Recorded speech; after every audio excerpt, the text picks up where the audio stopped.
Hello दोस्तों, स्वागत है आपका डेली लाइफ स्टोरी पर। हमारी आज की कहानी है क्या है धनतेरस पर लक्ष्मी जी की पूजा की कहानी। आइए शुरू करते हैं। एक समय की बात है जब भगवान विष्णु पृथ्वी लोक में अपने भक्तों का हाल जानने के लिए आ रहे थे।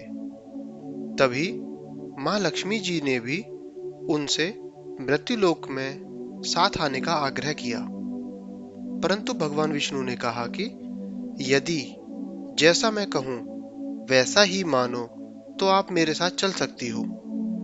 माता लक्ष्मी जी ने उनकी यह बात स्वीकार कर ली और विष्णु जी के साथ मृत्युलोक आ गईं। कुछ देर बाद वे एक स्थान पर पहुंचे। तब विष्णु जी ने लक्ष्मी जी से कहा कि आप यहीं रुकिए, मैं दक्षिण दिशा की ओर जा रहा हूं। मैं जब तक वापस ना आऊं तब तक आप यहीं रुकिएगा। ऐसा कहकर विष्णु जी वहां से चले गए। विष्णु जी के चले जाने के बाद लक्ष्मी जी को उत्सुकता हुई कि आखिर क्यों वहां जाने से मुझे मना किया है। ऐसा क्या है उस दिशा में? लक्ष्मी जी उसी उत्सुकता में विष्णु जी के पीछे चल पड़ी। कुछ दूर चलने पर उन्हें एक सरसों का खेत दिखाई दिया जिसमें बहुत सारे फूल लगे थे। सुंदर सुंदर फूलों को देखकर लक्ष्मी जी मंत्रमुग्ध हो गईं और कुछ फूल तोड़कर अपना श्रृंगार करने लगी। उसके बाद वो आगे बढ़ी। अब आगे उन्हें एक गन्ने का खेत दिखाई दिया। वे गन्ने के खेत में से गन्ना तोड़कर चूसने लगी। तभी वहां विष्णु भगवान आ गए। यह देखकर विष्णु जी बहुत क्रोधित हुए और लक्ष्मी जी को श्राप दे दिया।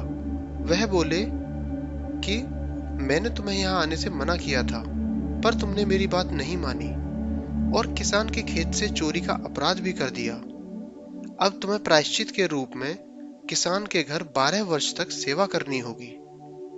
ऐसा कहकर विष्णु जी लक्ष्मी जी को वहीं छोड़कर वापस चले गए।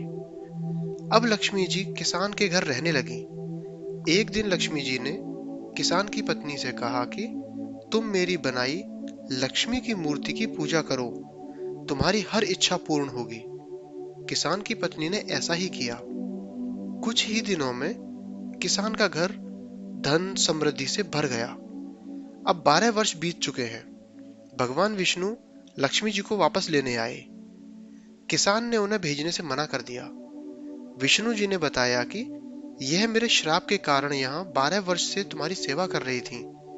अब 12 वर्ष पूरे हो चुके हैं, अब इन्हें जाना होगा। किसान लक्ष्मी जी को भेजने से मना करने लगा।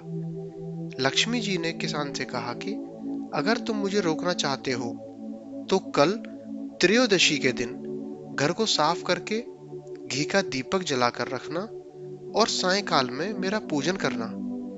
एक तांबे के कलश में मेरे लिए धन रखना। मैं उस कलश में ही निवास करूंगी, मैं तुम्हारे घर में ही निवास करूंगी, लेकिन तुम्हें दिखाई नहीं दूंगी। किसान ने मां लक्ष्मी के कहे अनुसार पूजा अर्चना की। उससे किसान का घर धन धान्य से भर गया। तब से ही प्रत्येक वर्ष धनतेरस पर लक्ष्मी पूजन किया जाता है। तो दोस्तों, ये थी हमारी आज की कहानी। अगर आपको हमारी कहानी अच्छी लगी हो तो इसे लाइक करें, शेयर करें और हमारे चैनल को सब्सक्राइब करें। मिलते हैं आपसे बहुत जल्द दूसरी कहानी में। धन्यवाद।